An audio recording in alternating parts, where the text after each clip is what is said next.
The banner across my sister's living room read, "New Beginnings" in glittering letters. 30 people filled the space, champagne glasses in hand. My bankruptcy had become final that morning. Champagne, anyone? My sister held up a bottle, her smile wide. I stood in the corner by the bookshelf watching. My mother raised her glass from the center of the room. "To karma finally working," she announced loudly. The room erupted in cheers. My aunt added, "Sometimes people need to hit rock bottom to learn their lesson." I didn't say anything, just watched them toast to my financial destruction. 2 years of medical bills from a car accident had led to this. 3 surgeries, months of physical therapy, medications. Even with insurance, the costs had been devastating. I'd lost everything. I asked for help. "I need to borrow $10,000, I told my mother. "You should have been more careful," she'd said. My sister had been more direct.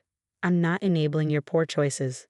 The accident wasn't my fault. A drunk driver had run a red light, but my family decided it was a lesson I needed to learn." So I'd filed for bankruptcy at 29, lost everything I built, started over from nothing. And they'd thrown a party. "She's being so quiet over there," my cousin said, glancing at me, finally learning some humility. More laughter. I finished my water and set the glass down. "I need to go," I said quietly. Nobody tried to stop me. I walked out of my sister's house, took the bus back to the studio apartment I was renting, and sat on the used futon that was my only furniture. That night, I made a decision. Not about revenge, about survival, about building something they could never take from me. I went back to work as soon as possible. Started at the bottom, data entry at a healthcare company, $32,000 a year. Worked every overtime shift, took weekend jobs. 6 months later, I'd saved enough for a healthcare administration certificate. Finished in 8 months. Got a coordinator job at a hospital foundation, managing grant applications for patients who couldn't afford medical bills. $48,000 a year. I understood those applications intimately. I'd lived it. Within a year, I was promoted to senior coordinator, then program director, $75,000. Started consulting on the side. The fees added up. I invested carefully. 2 years after bankruptcy, the Sterling Medical Foundation recruited me as director of grant programs, 6 figures. The job oversaw $50 million in annual medical assistance grants. By year 3, I'd restructured their entire system and tripled their capacity. When the executive director retired, they offered me the position. At 33, I became executive director of a foundation distributing over $200 million annually. I controlled every grant decision. I'd built this from nothing, from that studio apartment and that bankruptcy party. Not for revenge, but because I understood what it meant to drown in medical debt with no lifeline. My family didn't know about any of this. I'd stopped attending their gatherings after the bankruptcy party. Blocked most of their numbers. Built my life quietly, separately. Then 3 years and 2 months after that party, an application crossed my desk. The name caught my attention immediately, Margaret Winters, my mother. I opened the file. She was requesting a grant of $180,000 for cancer treatment. Stage 3 breast cancer, requiring surgery, chemotherapy, and radiation. Her insurance had denied several procedures as not medically necessary. The out-of-pocket costs would bankrupt her. The irony wasn't lost on me. I read through the supporting documents, letters from her oncologist, hospital billing statements, a financial disclosure showing she had $12,000 in savings and a mortgage she could barely afford. Her application was strong. Under normal circumstances, she'd qualify for the full grant amount. We helped hundreds of patients in similar situations. I set it aside and continued reviewing other applications. 2 days later, another familiar name appeared, Jennifer Winters. My sister. Her husband had been in a serious accident, multiple injuries requiring extensive surgeries and rehabilitation. Their insurance had hit its annual maximum. They were facing $300,000 in uncovered medical expenses. She was requesting a grant of $200,000. I sat back in my chair and looked at both applications on my desk. The following week, a third application arrived, my aunt, requesting $75,000 for her daughter's emergency surgery and complications.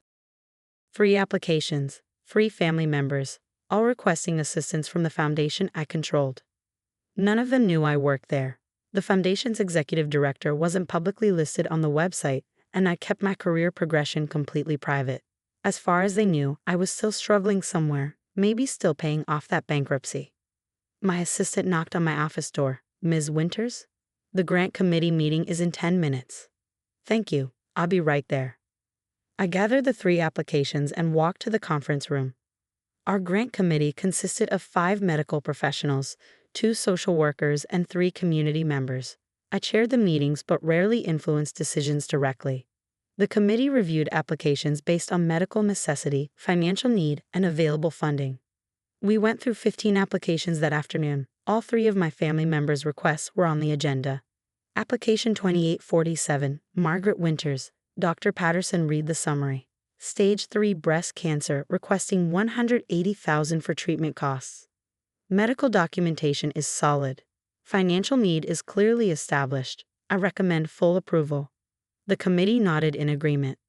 Application 2851, Jennifer Winters. The social worker continued. Trauma case, requesting $200,000 for accident-related expenses.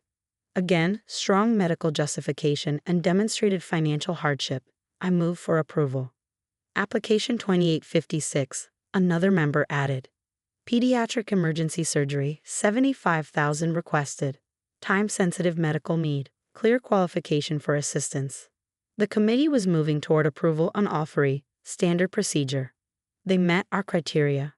I could let it happen, let them be approved. Let my family receive the help they needed, the help they refused to give me. Or I could exercise my authority as executive director. I'd like to request additional financial documentation on these 3 applications before we approve, I said calmly. The committee looked at me, surprised. I rarely questioned their recommendations. What additional information? Dr. Patterson asked. I want to verify that the applicants have exhausted all other resources, family support, personal assets, other available assistance programs. Our guidelines require applicants to demonstrate they've sought help from all available sources before we provide funding. This was technically true, though we rarely enforced it strictly for cases with clear medical necessity. These applications seem straightforward, the social worker said carefully. I'm sure they are, but with requests totaling over $450,000 from applicants with the same last name, I want to ensure we're following proper due diligence. Let's request additional documentation before final approval. I could see the committee members exchanging glances, but they nodded. As executive director, I had the authority to request additional review. We'll send requests for supplemental information, my assistant noted. The committee moved on to other applications. Those were approved without issue. Over the next week, my family members were contacted by our grants office. They needed to provide evidence that they'd sought assistance from family members, document any available assets that could be liquidated, and demonstrate that no other funding sources were available. My mother called the foundation office 6 times. My sister called 9 times. They were transferred to various staff members, explained the process repeatedly, and grew increasingly frustrated. None of their calls reached me directly. The supplemental documentation began arriving. My mother disclosed that she had 2 adult children but claimed they were estranged and unable to provide assistance. My sister provided similar documentation. I reviewed the files carefully. Then I picked up my phone and called my mother's number, the one I'd blocked 3 years ago. I unblocked it first. She answered on the first ring. "Hello. This is the Sterling Medical Foundation calling about your grant application," I said. My voice was steady, professional. "Oh, thank God. I've been trying to reach someone for weeks. My treatment is scheduled to start next month, and I need to know about the funding. I'm calling because we need clarification on your application. You indicated that you have no family support available." "That's correct. I'm essentially alone in this. Our records show you have 2 adult children. Have you asked them for assistance?" She paused. "My children and I are estranged. They wouldn't help." "Have you actually asked them?" "There's no point. They've made their position clear." "Ms. Winters, our foundation requires applicants to demonstrate they've exhausted all family resources before we provide funding. Without documentation that you formally requested help from your children, we cannot process your application." "But I'm telling you, they won't help." "Then you should have no trouble getting that in writing. Contact both children, request assistance, document their refusal, submit that documentation to us, and we can continue processing your application." "This is ridiculous. I'm dying, and you're asking me to beg my children for money?" We're asking you to follow our application requirements, the same requirements every applicant must meet. I hung up. My sister received a similar call from one of our program officers. Same message: document your request for family assistance before we can proceed. 2 days later, my phone started ringing, my personal cell, not the office line. Numbers I didn't recognize at first, then realized they belonged to my family. I didn't answer. They left voicemails, my mother crying and begging, my sister angry and demanding, my aunt confused and asking what was happening. The foundation says I have to ask you for help. My mother's message said, please, I know we haven't talked in years, but I'm sick. I'm really sick. The treatment costs are impossible. If you could help, even a little bit, please call me back. My sister's message was more direct. The Grant Foundation is being completely unreasonable. They won't approve our application unless we can prove we asked family for help. So I'm asking, can you help with my husband's medical bills? We need $200,000. I know you probably can't, but I have to ask so I can show them I tried. Call me back. I listened to all the messages, then I deleted them. A week later, my assistant came into my office. The Winters applications are creating some issues.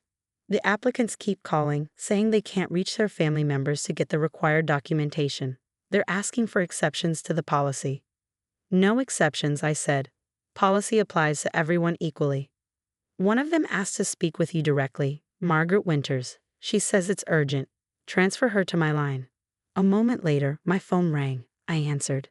This is Director Winters. Director?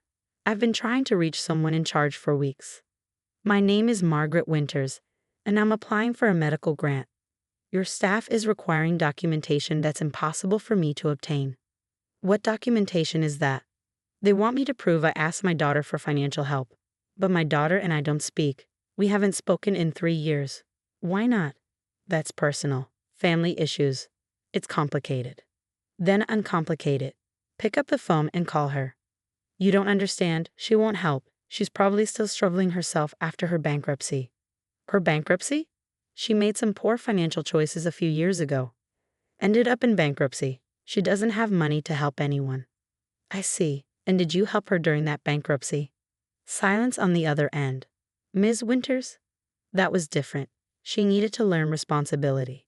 And now you need to learn humility. Contact your daughter. Request her assistance. If she refuses, document it. Otherwise, your application will be denied. Please, I'm begging you. I'm dying. I can't wait months while you enforce bureaucratic nonsense.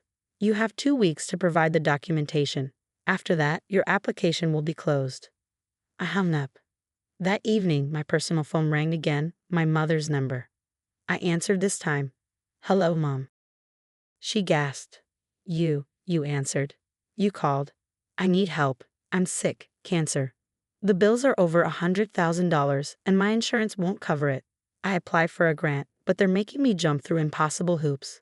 I know we haven't talked in years, but I'm desperate. Can you help? Even a little bit? No. Please, I'm your mother. You threw a party when I filed for bankruptcy. You told me I needed to learn responsibility. Now I'm telling you the same thing. Learn to handle your own problems. That was years ago. I was wrong. I'm sorry. You're sorry now that you need something, just like you needed something from that foundation. But they have rules, just like I had needs when I was drowning in medical debt. Funny how that works. The foundation said I have to get your refusal in writing. They said, wait, who did you say you were? I smiled, though she couldn't see it. I didn't say. But since you're asking, I'm the executive director of the Sterling Medical Foundation, the person who makes final decisions on every grant application that crosses my desk, including yours. The silence stretched for almost 30 seconds. You. Her voice was barely a whisper. Me, the daughter who filed for bankruptcy 3 years ago, the one you celebrated hitting rock bottom. The one who built herself back up from nothing. The one who now controls the exact help you're begging for. Please, please don't do this. I'll die without treatment. Then maybe you should have thought about karma when you were toasting champagne at my bankruptcy party. Because apparently it does work, just not the way you thought. I ended the call. The next morning, I received formal written requests from all 3 family members begging for financial assistance, signed, documented, properly formatted. I attached them to their grant applications and sent everything to the committee with my recommendation. Denied due to documented family support resources that applicants refused to utilize despite the ability to assist. The committee approved my recommendation. I sent the denial letters myself. Sometimes people need to hit rock bottom to learn their lesson. They were right about that. They just never imagined I'd be the one teaching it.